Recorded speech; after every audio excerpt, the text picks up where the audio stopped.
போதும் என்ற மனசே மிகுந்த தேவ பக்தியின் ஆதாயம்.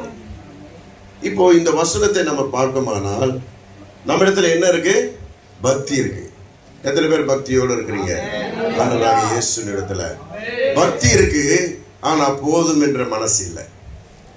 ஆண்டவர் என்ன சொல்றாரு? போதும் என்ற மனசோடு நீ பக்தியை செலுத்து, அதுவே மிகுந்த ஆதாயமா இருக்குது என்று ஆண்டவர் சொல்லுகிறார்.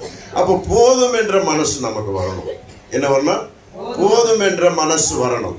எல்லாவற்றையும் அருளுகிற தேவன், எல்லாவற்றையும் ஆசீர்வதித்த தேவன், எல்லாரையும் உயர்த்துகிற தேவன், அவருக்கு சித்தமானவர்களுக்கு அவர் தருகிற வல்லவரா இருக்கிற தேவன், அவர் ஜனங்களை வழி நடத்துகிற தேவன், ஜீவனை கொடுக்கிற தேவன், இந்த பூமியில எல்லா காரியங்களையும் நேர்த்தியாய் நடத்தி முடித்த தேவன்.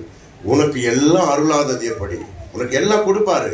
ஆனா நம்ம இடத்துல என்ன இல்லை? பக்தி இருக்கு, ஆனா போதும் என்ற மனசு இல்லாமல் வாழ்ந்து கொண்டிருக்கிறோம். அதனால தேவனுடைய பார்வையில மிகுந்த ஆதாயம் பெற்றுக்கொள்ளாமல் போகிறோம்.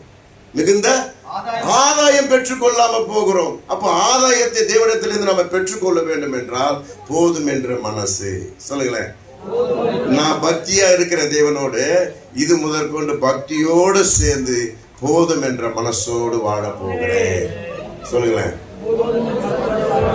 ஆமா, முதல்ல ஆண்டவர் உங்களோட பேசுற காரியம் என்ன தெரியுமா?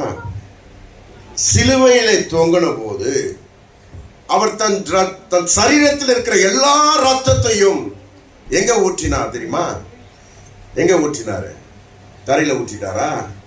சொல்லுங்க பார்க்கலாம். மேல ஊற்றினார். சொல்லுங்க, எனக்காக அந்த ரத்தம் முழுவதும் சிந்தப்பட்டது. சொல்லுங்களேன், எனக்காக அந்த ரத்தம் முழுவதும் சிந்தப்பட்டது. என் மேலதான் அந்த ரத்தத்தை ஊற்றினார். எனக்காக தான் சிலுவையை சுமந்தார். எனக்காக தான் அடிபட்டார். பாவத்தில் இருந்த என்னை மீட்ட தேவன் பக்தி வைராக்கியத்தை கொடுத்துட்டாரு. இப்ப போதும் என்ற மனப்பக்குவத்தையும் ஆவியானவர் அருள போகிறார். எத்தனை பேர் விசுவாசிக்கிறீங்க? அப்போ மிகுந்த ஆதாயத்தை பெற்றுக் கொள்வோம். தேவனிடத்துல மிகுந்த ஆதாயத்தை நாம் பெற்றுக்கொள்ள போகிறோம். இந்த நாளிலிருந்து தேவனிடத்துல நீங்க ஜெபிக்கிற ஜெபங்கள், ஏறெடுக்கிற எல்லா காரியங்களும் விண்ணப்பம் பதில் வரப்போகுது. ஏன்னா போதுன்ற மனப்பக்குவத்தோடு நான் வாழ்கிறேன்.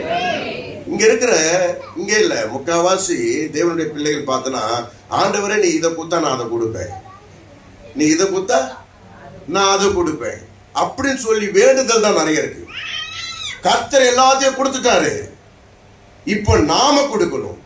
நாம என்ன கொடுக்க சொல்றாருன்னா, இந்த பூமியின் ஆசையை காட்டிலும் போதும் என்ற மனப்பக்குவத்தோட இரு, எல்லாவற்றையும் நான் உனக்கு தருவேன் ஆண்டவர் சொல்லுகிறார். அல்லேலூயா.